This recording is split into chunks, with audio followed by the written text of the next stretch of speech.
Hi friends, నేను మీ Ramani. Welcome back to our channel Rama world. ఏంటి ఈరోజు వీడియో అనుకుంటున్నారా?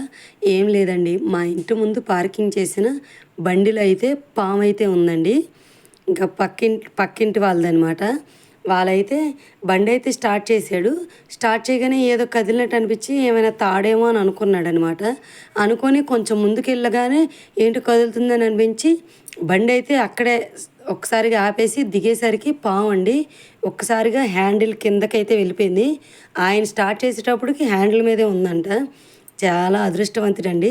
ఆ పాము ఏంటో కూడా తెలియట్లేదు, హ్యాండిల్ కిందకైతే ఉండి ఇరుక్కుపోయింది అనుకునేసరికి హ్యాండిల్ కదిపేసరికి ఒకేసారి లోనకైతే వెళ్ళిపోయిందనమాట. అదైతే పైన అయితే నల్లగా, లోన్ వచ్చేసరికి మధ్యలో చారలు అయితే ఉన్నాయి. ఇప్పుడైతే మా ఇంటి పక్కన కృష్ణానది వాటర్ వదలటం వల్ల చాలా పాములు అయితే బయటకైతే వచ్చేస్తున్నాయి అనమాట. అంటే ఎక్కడెక్కడో వాటర్ అయితే వస్తుంది కదండి. కృష్ణలో అసలే పాములు అయితే తిరుగుతూ ఉంటాయి కదా. ఈ వాటర్ అయితే వచ్చేసరికి పాములన్నీ ఈ ఇళ్ళ మధ్యలోకి అయితే వచ్చేస్తున్నాయి. ఇప్పుడు నేను ఈ వీడియోలో చూపిస్తున్నాను చూడండి. అసలు ఇది కొంతమంది నీటి పాము అంటున్నారు, కొంతమంది కట్టెల పాము అంటున్నారు. కానీ ఆయనకి ఏమీ జరగకపోవడం అది చాలా లక్కీ అనమాట.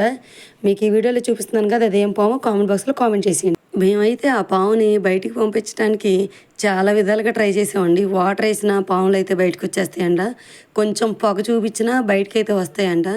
ఇన్ని విధాలుగా ట్రై చేసినా చాలాసేపు పాము అయితే దుఃఖపెట్టిందండి. తర్వాత ఫైనల్గా కాసేపు వదిలేస్తే పాము అయితే వచ్చేసింది. ఈ వీడియో నచ్చితే లైక్ చేయండి, షేర్ చేయండి.